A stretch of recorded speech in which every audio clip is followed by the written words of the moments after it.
Boa tarde, pessoal. Começando aqui nossa live do Dia dos Pais. Vamos esperar o pessoal ir entrando. A gente vai se sintonizando aqui. Deixa eu ver aqui onde é que está o ao vivo. Estou ao vivo ali. Cadê o meu vídeo aqui que não entrar? Tem que dar um F5 aqui. Boa tarde aí, os que estão aqui já nos prestigiando. Só estou entrando aqui no vídeo do Facebook um pouquinho só para a gente já ir começando com as nossas notícias. Hoje a gente está também de novo pelo Instagram e pelo Facebook. Eu já estou vendo algumas das pessoas aqui presentes. Meu amigo Sérgio, que eu já vi a foto. Deixa eu só entrar aqui no Facebook, vamos ver aqui.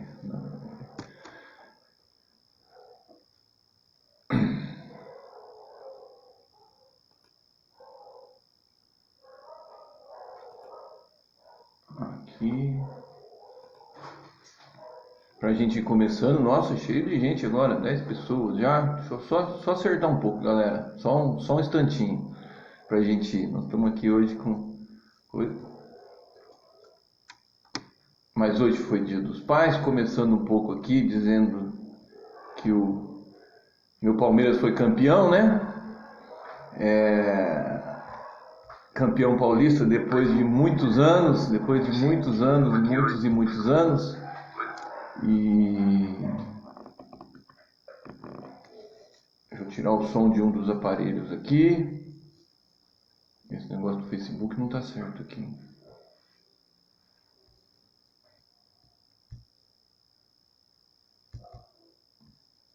Eita, nós. Já apareceu aqui, beleza. Mas hoje já voltou. Mais começando um pouco. Aí, tirei a foto. Opa. Pronto. Pedro Bruno, boa tarde. Meu amigo palmeirense da Maranduba, dentista. O Serginho, que era palmeirense e virou bugrino quando mudou para Campinas. Meu amigo Sidney Borges, precursor de todos os blogs em Ubatuba com o seu Ubatuba Víbora. Lá em não sei que ano que foi isso, Sidney. Foi 2008, 2005, mas foi um precursor. O Rafael, o Andreizinho. Andrei, um abraço para você. Werner, boa noite. Começando aqui essa nossa live de Dia dos Pais para todos os que são pais aí e avós, né? Parabéns aí, é um dia que é um dia meio que comercial, né? Porque o dia da gente é todo dia, mas parabéns aí por essa data, né? Para nós que somos palmeirenses, estamos mais felizes ainda. Ganhamos ontem, ainda ganhar em cima do Corinthians sempre tem um gosto mais especial. E hoje nós vamos fazer essa live para a gente continuar batendo papo sobre as coisas que estão acontecendo aqui na cidade e sobre os números que a gente está vendo aí e a situação que nós estamos vivendo, né? Vou começar por Ubatuba, que está com 23 óbitos confirmados, com 17 internados, sendo 7 em UTIs de outros municípios, 4 no hospital de campanha e 6 na Santa Casa. Temos 652 casos confirmados, 420 em investigação e 2 óbitos suspeitos. Então continuamos em ascensão, né? De cada 1.800 casos, 600 são confirmados, significa que dos 400 em investigação devemos ter a confirmação de mais uns 150 casos aí, em relação a isso. E a notícia que nós temos da cidade hoje é que sexta-feira a prefeitura mudou os boletins, está dando os boletins mais detalhados, que a gente tinha conversado aqui a respeito de ter um pouco mais de clareza, de esclarecer melhor a população. Os boletins estão mais detalhados. Vieram agora o local onde as pessoas estão internadas, quantos estão no hospital de campanha. Vieram também está confirmando aqui a questão mais detalhada pelo o tipo de exame que foi feito, distinguindo entre profissionais de saúde e pessoas normais. Então ficou melhor o caso aqui. Que se preocupar é que, por exemplo, a liderança dos casos agora é do Ipiranguinha e não mais do centro. Tá? O Ipiranguinha com 81 casos, o centro com 73. Lugares onde é preocupante também, eu acho, a Bela Vista com 18 casos, é um bairro muito pequeno para ter 18 casos. O outro local com 15 casos, a Itamambuca também tem pouca população para ter 15 casos. 15 casos no Lázaro, idem. 10 casos na Marafunda, a mesma coisa. No Mato Dentro, 12 casos. Os 43 do Perequiaçu está parelho com o centro que o Piranguinha. 24 casos no Rio Escuro, eu acho muito caso. No Sumidouro, 16, eu acho bem preocupante. E no Taquaral, 27, a mesma situação. Tá? Então, no nosso boletim aqui, a gente claramente ainda está num processo de subida, né? Mas pela questão da nossa assistência hospitalar, a prefeitura mudou de fase Ubatuba e nós passamos para a fase amarela. E pessoal do Instagram, estou voltando agora, deu um probleminha aqui, já resolvemos. Mas o prefeito publicou um novo decreto no dia 7, no sábado, considerando uma série de parâmetros e liberou uma série de atividades foram liberadas, tá? Baseado nas determinações do Estado. A novidade é que aqui em Ubatuba ele reabrindo gradualmente as questões e podem ser, a partir de segunda-feira, vão ser abertas praças de alimentação nos shoppings, cursos livres não regulamentados pelo Conselho de Educação, Conselho Nacional ou Estadual, porém com capacidade limitada a 35% de ocupações, assim como cinemas e atividades de entretenimentos similares. Está aberto a partir de segunda-feira o uso das praias e ilhas do município por todos os dias da semana, isso inclui os fins de semana que estava fechado, respeitando protocolos sanitários, distanciamento mínimo de 6 metros entre os grupos. Eu acho que isso vai dar muita polêmica entre a população daqui que está preocupada, entre a população daqui que está temerosa pelo aumento do número de turistas que está vindo, né? Vamos ver como que vai se comportar o contágio aqui em Ubatuba. Vamos dar uma observada para ver como que as coisas vão se comportar.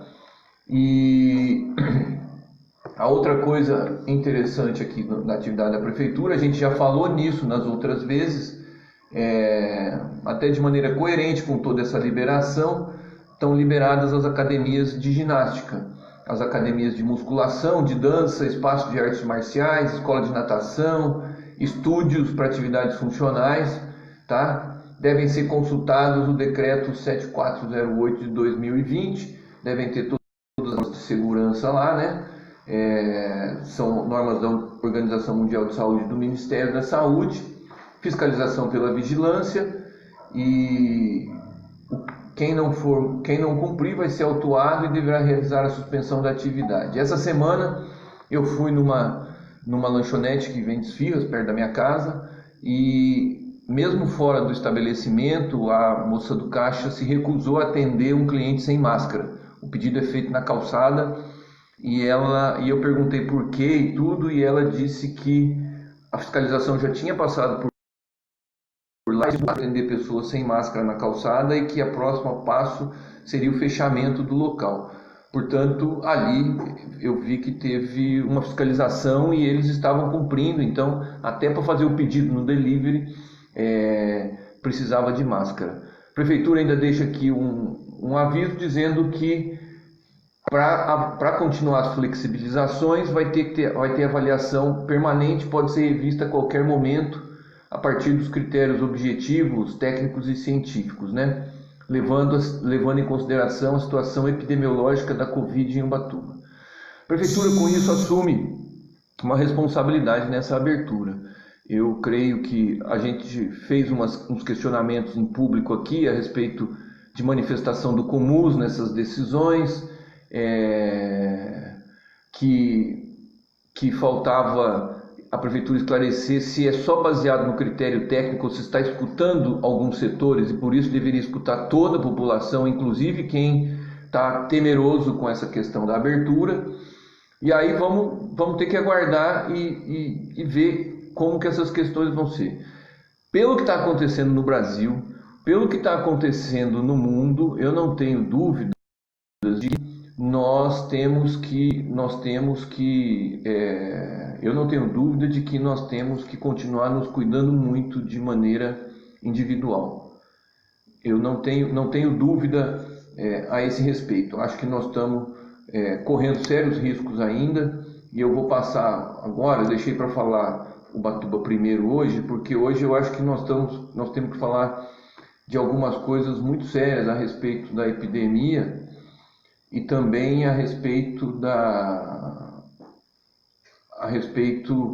de coisas que a gente precisa tratar por aqui, né? Porque uma das situações que foi notícia essa semana toda, desde ontem, mas começou com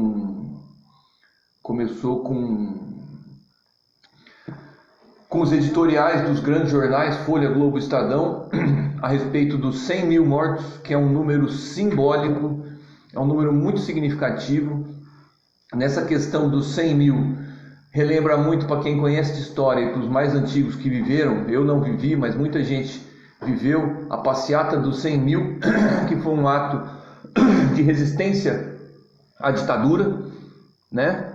E agora são 100 mil mortos, 100 mil óbitos no país, que se a gente juntar dá mais do que a população de Ubatuba, que se a gente observar, nós somos em números absolutos o segundo país no mundo, mas uma das coisas que nós precisamos levar em consideração nessa questão dos mortos é fazer tudo comparativamente, tudo de maneira proporcional.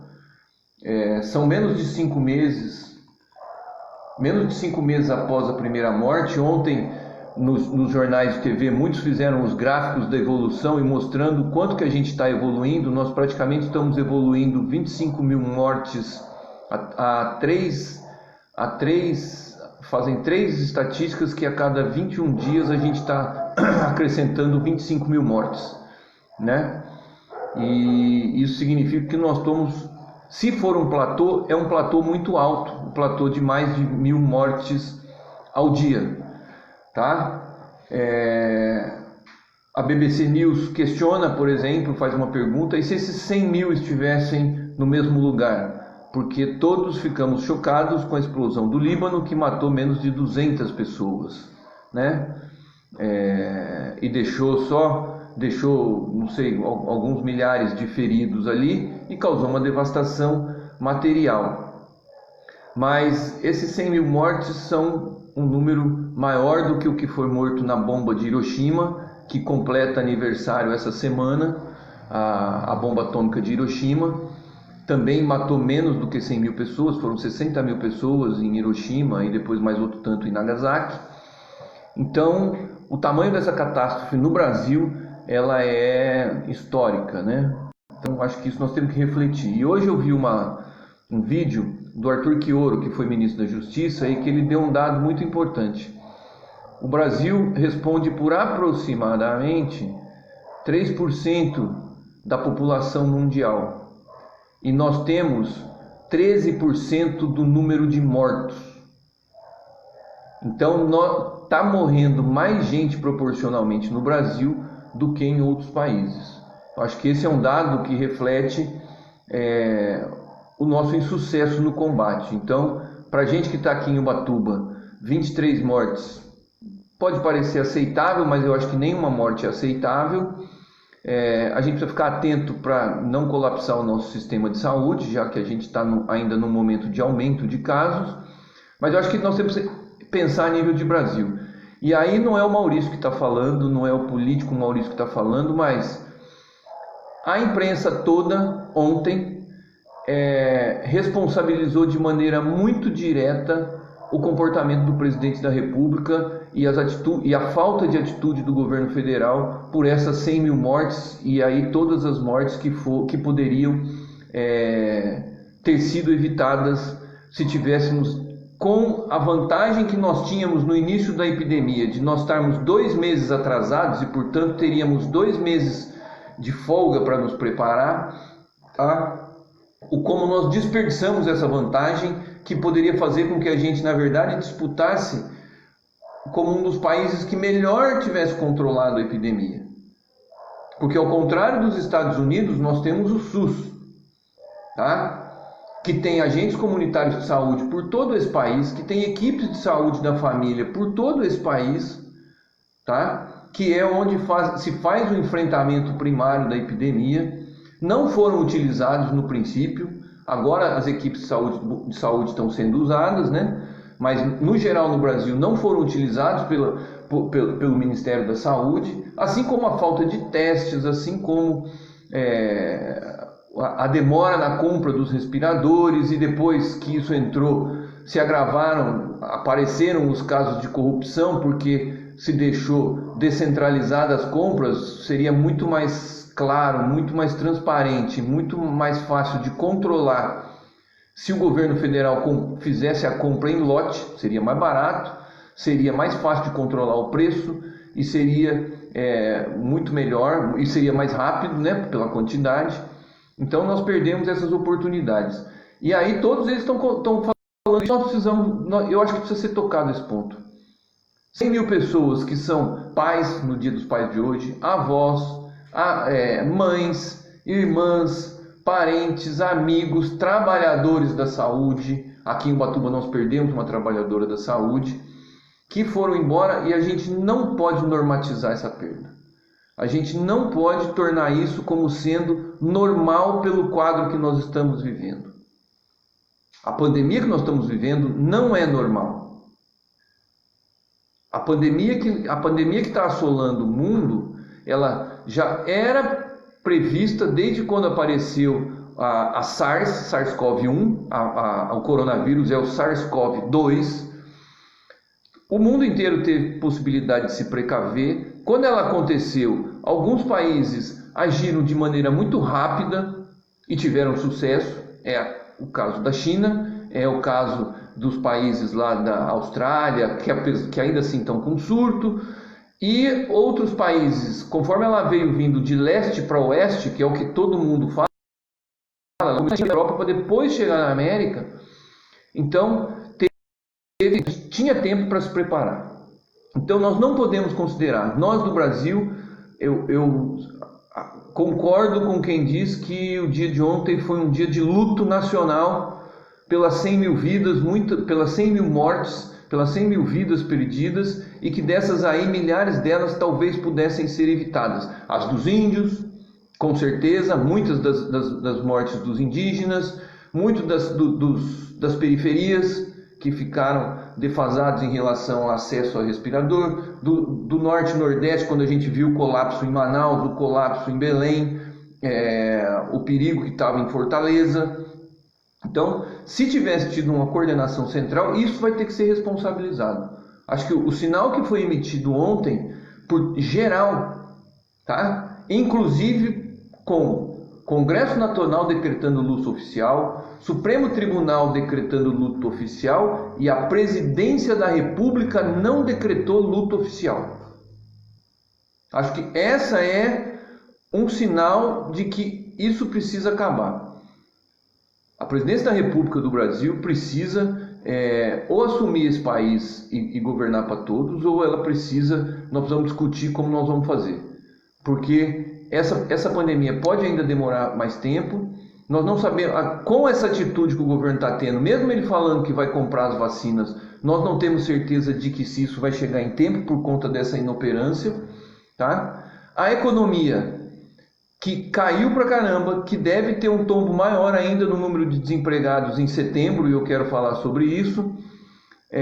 não há medidas para a retomada da economia, está se deixando na mão da retomada, simplesmente está se deixando na mão da abertura dos comércios, da abertura da economia, a questão da volta do crescimento, e não é isso que está acontecendo nos outros países, não é isso que está acontecendo aqui conforme foi se flexibilizando, porque as pessoas estão temerosas em gastar dinheiro, muitas ficaram desempregadas, muitas vão ficar em setembro, porque vai dar os 4 meses de afastamento que era permitido pelo INSS ou de redução de jornada, e como a economia não está recuperada e não tem sinal de recuperação, deve ter uma onda de desemprego em setembro entre as pessoas que estão afastadas.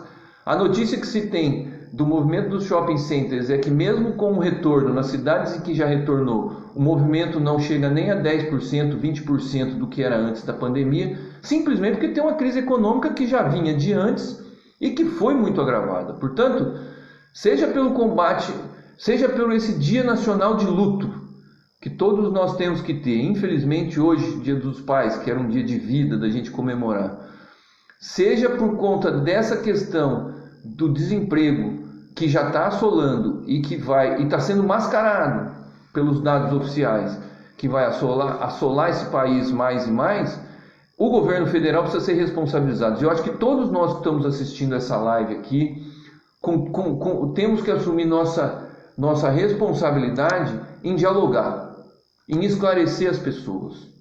Não é uma gripezinha, tá? Não sara com cloroquina nem com vermífugo, tá? Não tem condições da gente superar isso na economia sem aporte de recursos do governo na economia que vão além dessa ajuda emergencial para as pessoas, porque essa ajuda realmente é uma ajuda direta para o comércio, para as pessoas poderem manter pelo menos o básico do seu consumo.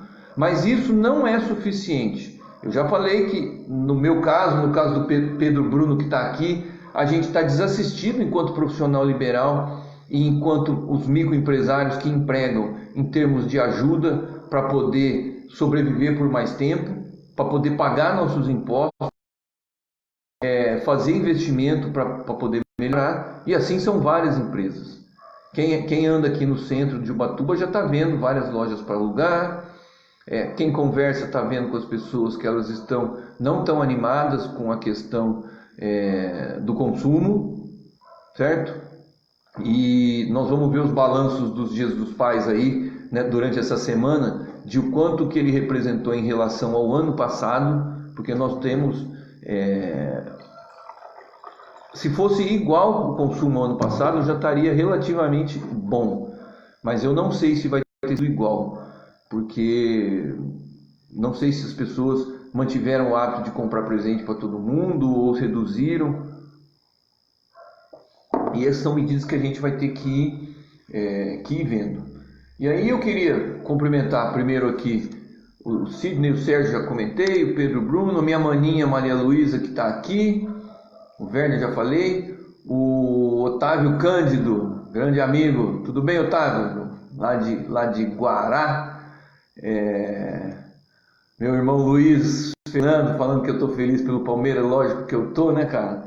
A Fátima, a Márcia, minha querida, do Perequemirim, e o Pedro aqui está comentando que como profissional da saúde acha temerárias as liberações. Eu acho a mesma coisa, Pedro, tá? Como profissional da saúde, eu acho que a gente talvez tenha condição, mas quando você põe as pessoas liberadas nos outros lugares que não têm os cuidados que tem com a saúde, eu também acho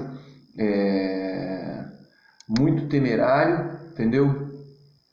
O Alexandre está aqui, boa noite, Alexandre. O Simon, a Marisa Tardelli, boa noite, Marisa querida, um grande abraço para você. O Pedro está falando aqui que nós temos que ser firmes e não ir para a fase amarela. O Ubatuba já foi para a fase amarela com o decreto de ontem, tá, Pedro? O prefeito Sato conseguiu, nós estamos com o decreto de ontem na fase amarela. Não sei se não pode decretar oficialmente por conta da região, não tá, mas pelas liberações que tiveram ontem, elas são típicas da questão de quem é fase amarela, né? E a Nadir comenta um pouco aqui a respeito de que por conta da crise ou por precaução ninguém está gastando mais. O Pedro continua colocando aqui, a Patrícia Reis, o Zé Melo, grande Zé Melo, meu amigo, candidato a prefeito de Caraguatatuba, foi aniversário seu ontem, eu não consegui entrar, mas um grande abraço para ti, entendeu? A Patrícia falando que a situação realmente está feia. E aí eu queria entrar para a gente ir caminhando aqui, são 18h27, que é a próxima pauta que a gente já colocou aqui. O decreto diz que, o decreto de Ubatuba diz que estão liberadas as academias, isso já é pauta vencida, fora o controle, mas persiste para mim que o assunto a ser debatido em termos de aumento do número de casos, em termos do aumento do número de mortes, etc., é as aulas. O retorno às aulas da rede pública. Acho que esse assunto é sensível demais. Sensível demais.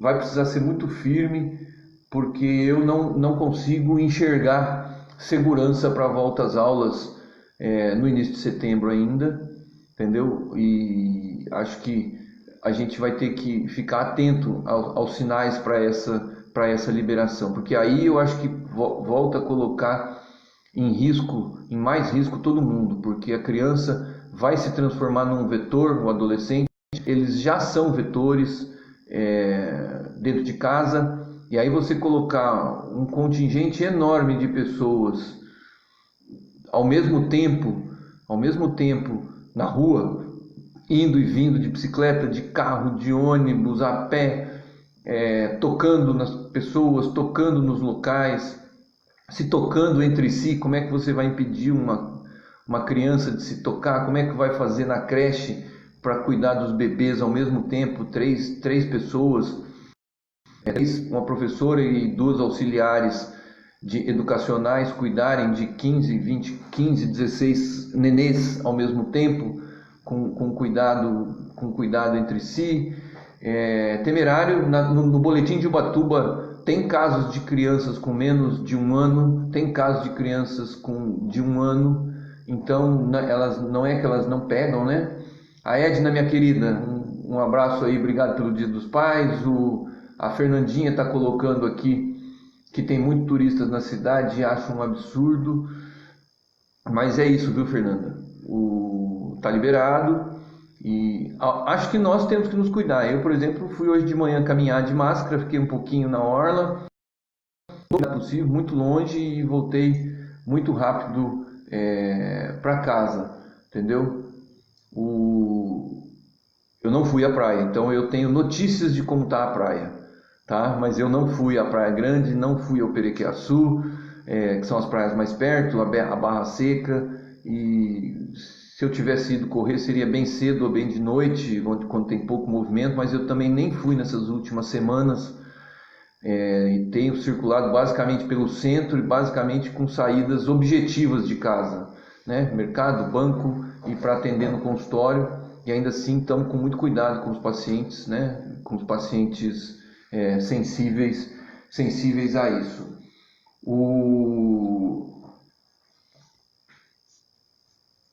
Quem mais falou aqui? O Rodrigo está colocando aqui a respeito de que a responsabilidade pela decisão vai ficar em cima das famílias. Eu já tive gente, aqui na live inclusive, uma pessoa da Estufa 2 que comentou que o filho dela não vai para a escola enquanto não tiver vacina, né? Acho que é uma atitude sensata.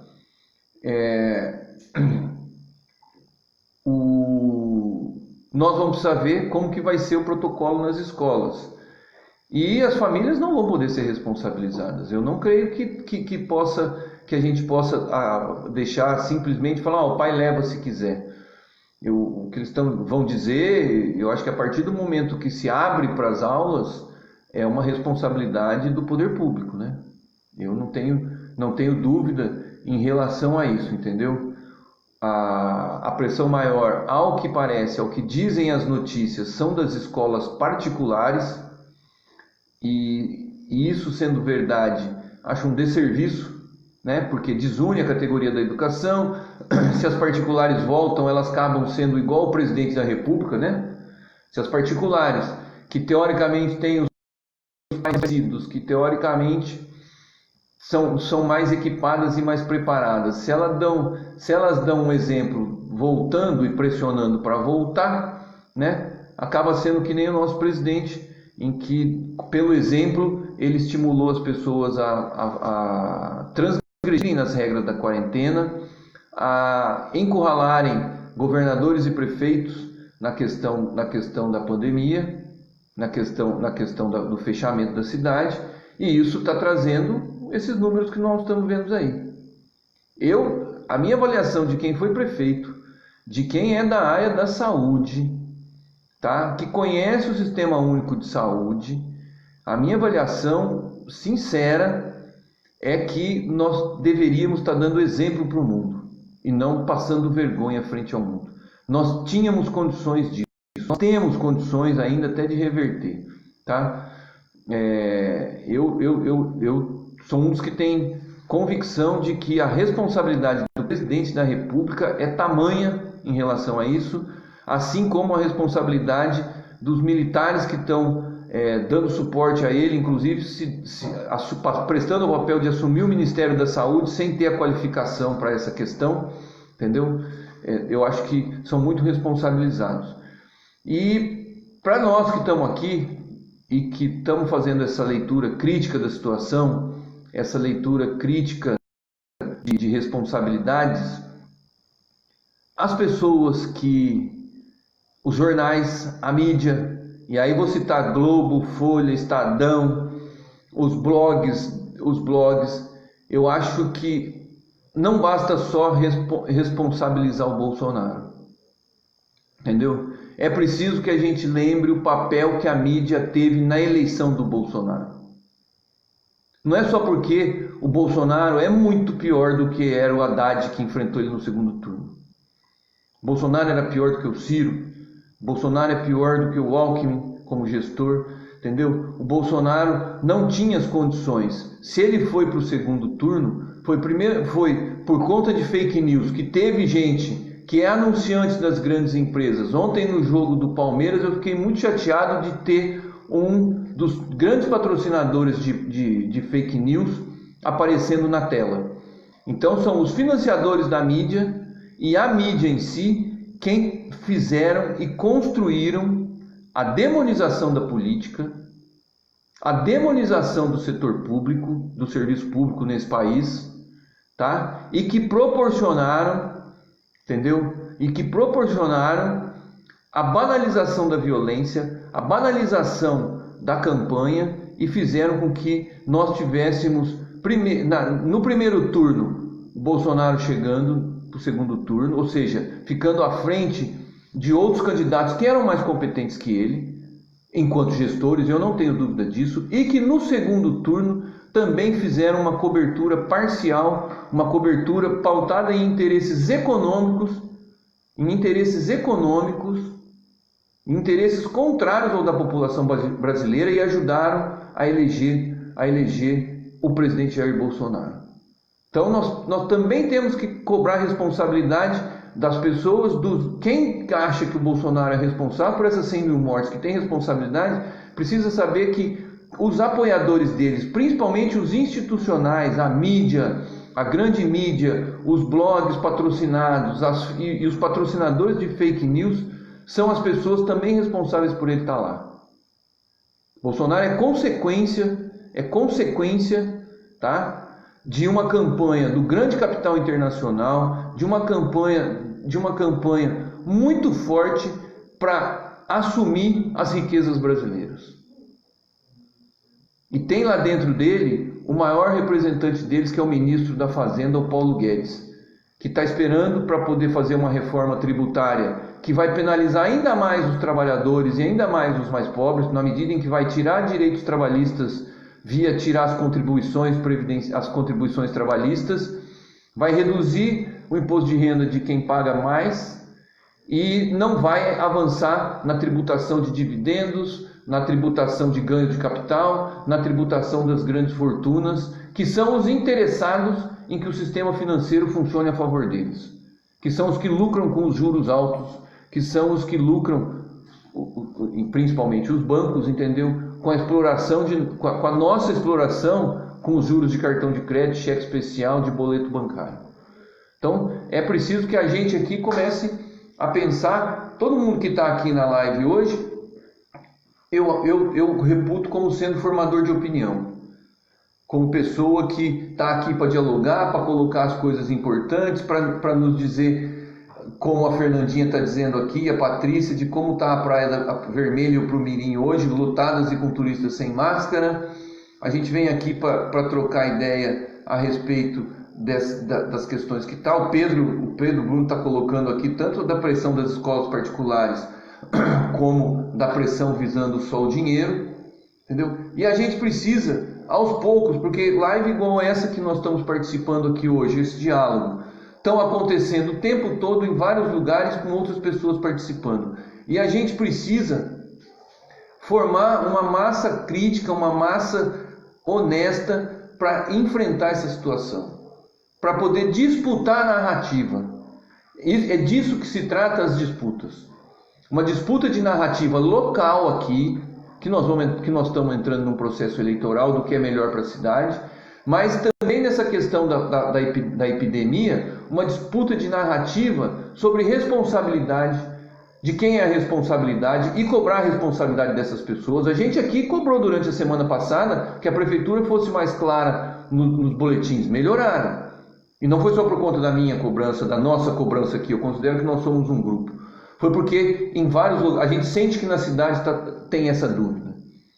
A gente cobrou que manifeste. Vamos ver se durante essa semana o COMUS, Conselho Municipal de Saúde, se manifesta a respeito da Covid aqui em Ubatuba.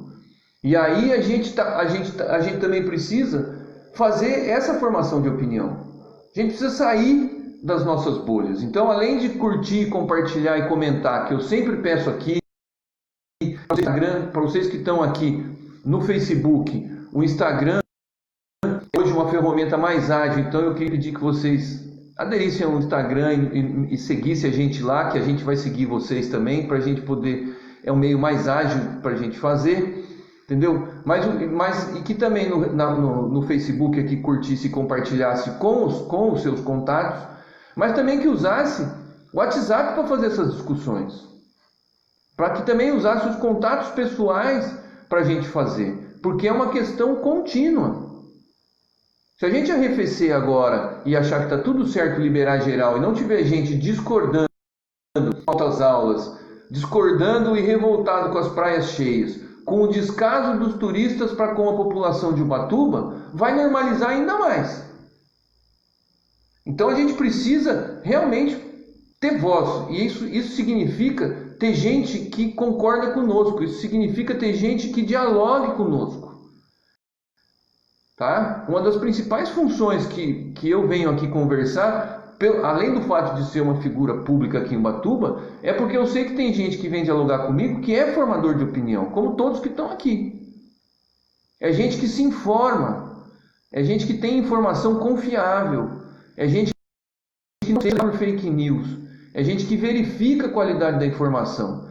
A gente já falou aqui dos blogs que são confiáveis. Eu vou depois tentar publicar os blogs que eu sigo, que é o Tijolaço, que é o GGN do Luiz Nassif, que é o blog Brasil 247, que é o Diário do Centro do Mundo, que tem a Socialista Morena, e tem os blogs dos políticos todos que a gente confia, e os sites, entendeu? Mas eu também vejo o UOL, para poder ver o que estão falando lá, ou seja, se informar para comparar.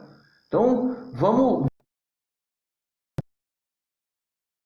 E aí, trazendo essa expansão do coronavírus, a gente consegue chegar num debate local, político, e mais para frente eleitoral, quando chegar a campanha, por enquanto é político e pré-eleitoral, a gente consegue chegar num debate aqui para a gente poder discutir essa cidade do ponto de vista de como ela está sendo tocada agora, como ela foi tocada nos últimos 2 anos e meio, 3, qual que era a avaliação, como ela está sendo tocada agora e quais são qual vai ser o melhor projeto, a melhor proposta e o melhor candidato para essa cidade. Porque todos os candidatos representam interesses dos apoiadores, interesses de quem concorda e interesses dos partidos que estão por trás deles com as suas ideologias.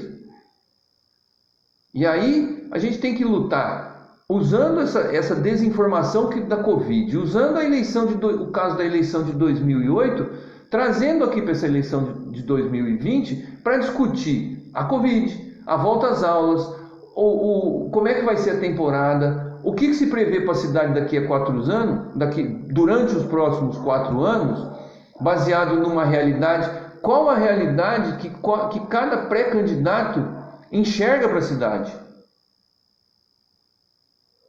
Quem está enxergando que vai ser 1000 maravilhas assim que acabar a pandemia?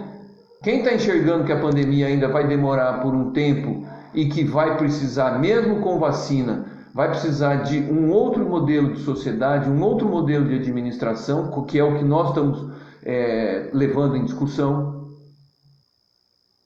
O que vai se privilegiar na próxima gestão? Se vai se cuidar da vida ou se vai fazer como agora, só cuidar do dinheiro e só dar preferência para os grandes empresários, como esse governo federal? Ou se próximo governo municipal, a população quer um governo que cuide das pessoas, que garanta uma saúde de qualidade para o que é a função do município, que é a atenção básica e a atenção intermediária. É essa avaliação que passa o que nós estamos fazendo aqui hoje. Então, nesse nosso dia dos pais aqui, a gente tem que aproveitar as coisas ruins, que são 100 mil mortos, as coisas ruins, que é esse comportamento do nosso presidente de não decretar, ser a maior instituição da República, não decretar luta oficial por atingir 100 mil mortos, né?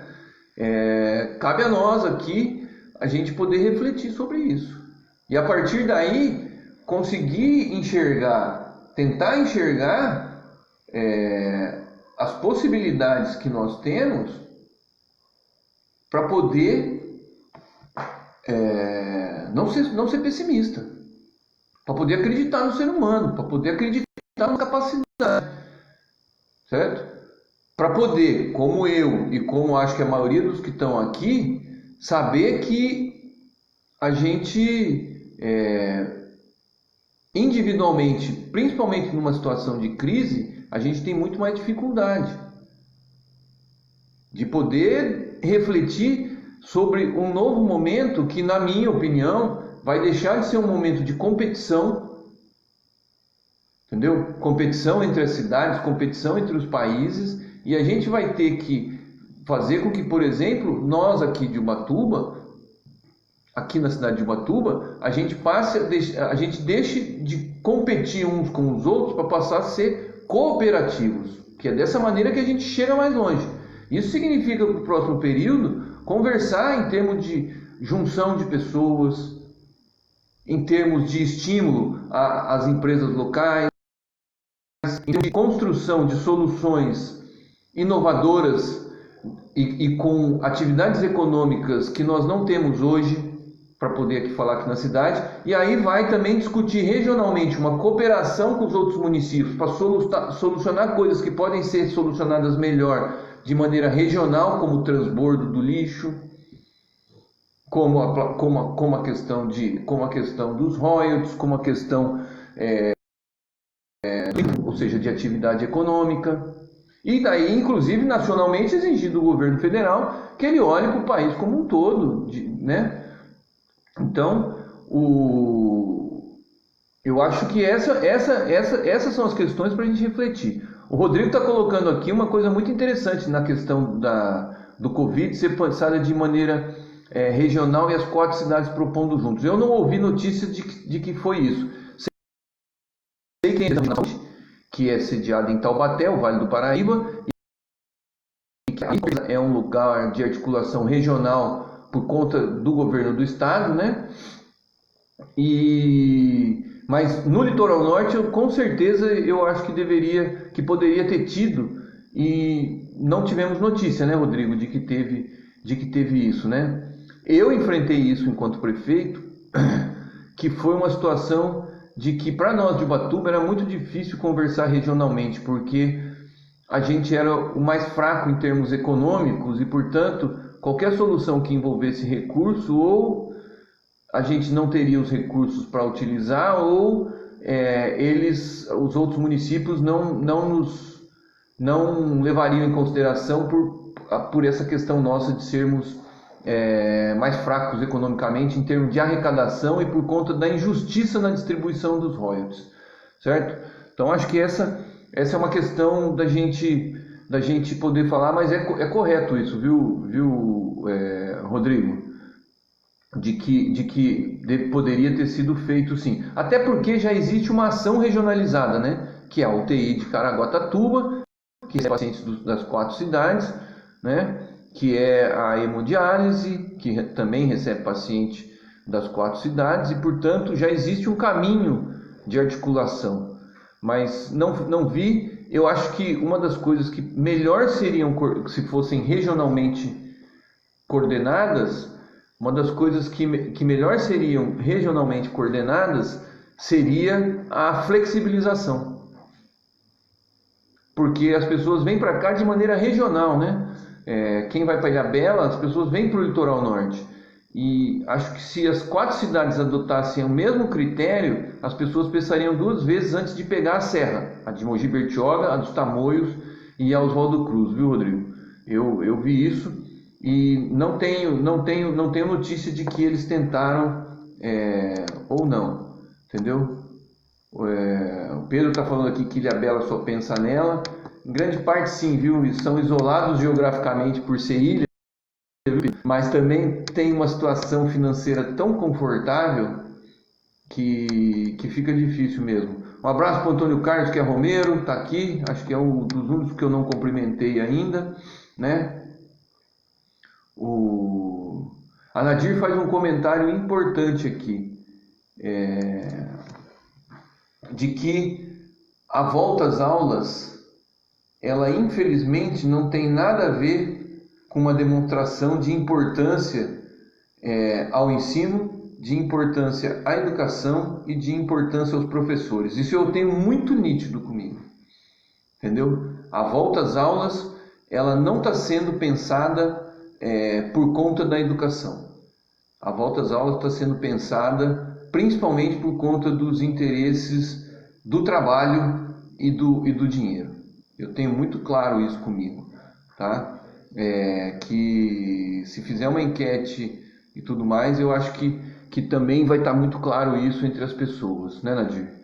Porque é risco para muita gente e sem um benefício que possa ser justificado, tá? A educação de importância é a educação em que você aproveitaria esse período. A gente aproveitaria esse período da Covid para educar as crianças sobre os valores da solidariedade, educar as crianças sobre o valor do convívio em família, educar as crianças sobre a importância do professor pela falta que faz ele não estar presencialmente, educar as crianças para um uso responsável de novas tecnologias, educar os pais, né, para essa valorização do ambiente hospitalar, não porque é o lugar em que se deixa as crianças para ir trabalhar, mas para que os pais percebessem o quanto que é difícil ensinar. O quanto que é difícil ensinar e que pudessem ser aliados aos professores, inclusive numa disputa política de melhoria de salário da educação. Porque a educação é a que mais emprega, tem uma limitação orçamentária no pagamento dos salários, mas que eu tenho convicção de que se houvesse uma demanda da sociedade por um maior respeito e por melhor remuneração dos professores, por maior valorização da educação, e que isso significasse também ter professores melhor, se construiria essa solução. Ela é impossível nos orçamentos atuais de cidades como de Ubatuba, de você levar mas que se houvesse uma demanda realizada, justificaria os orçamentos serem readequados, ou se ganhar orçamento com cobranças de quem pudesse pagar para suportar isso. Então eu vejo isso, Nadir, que infelizmente não é isso mesmo, viu, Nadir? Você que foi diretora de escola, que é professora, é muito sensata essa tua preocupação e essa tua colocação aí a respeito de que está se fazendo tudo na volta às aulas, menos na educação. Inclusive nessa questão de obrigar de uma hora para outra todo professor transformar sua casa num estúdio, né? Obrigar todos os professores de uma hora para outra a entender de tecnologia, a entender de rede social, porque uma coisa é saber planilha de computador, saber fazer uma aula, outra coisa é entender de tecnologia social e mais ainda de como produz de conteúdo, tá? Os professores são valorosos, são guerreiros, estão aprendendo, mas eles não estão satisfeitos com a maneira como estão sendo tratados, não. Inclusive porque, é claro, que eles estão sendo massacrados, né? Porque uma grande parte dos professores também é pai e, portanto, além de preparar a aula e dar aula para os seus, está tendo que fazer a aula com os seus dentro de casa.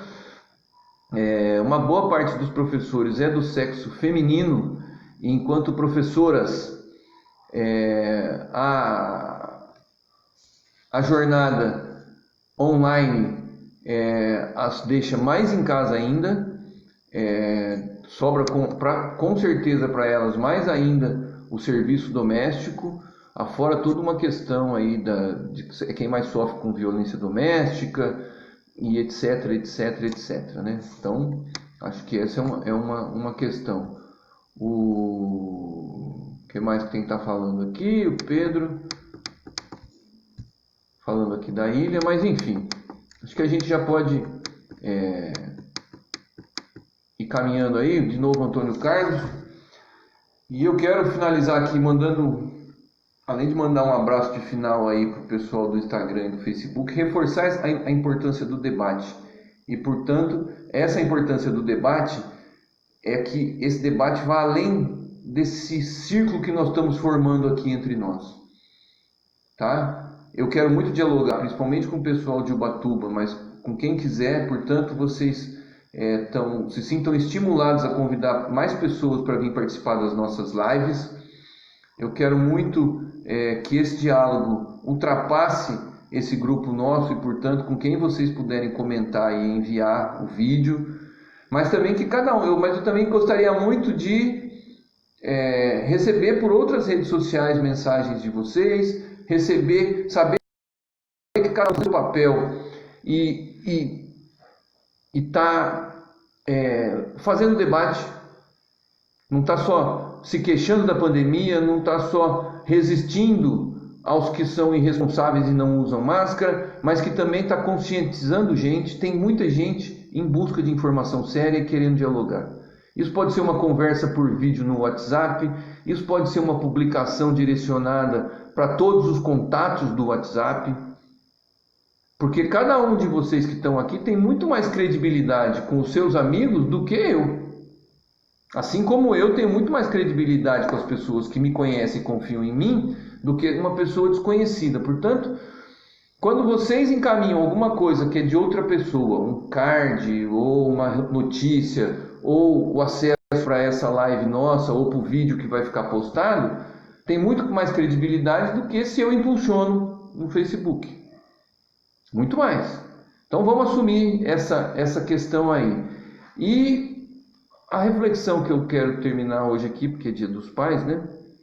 De que muitos não têm mais eles presentes, como é o meu caso, mas que a gente precisa aproveitar esse dia com a figura de um pai que sempre foi uma figura erradamente colocada como sendo o único provedor, mas que na cultura nossa essa questão do provedor, de que a gente colocasse que se tem essa figura paterna de protetor e tudo mais, ela significa que esse cara trabalha, que esse cara é quem proporciona segurança para a família do ponto de vista de moradia, do ponto de vista de alimentação, do ponto de vista de unir a família, uma série de outras coisas, e que isso está se perdendo e a gente não pode, a gente tem que ter esperança, tem que direcionar nossas energias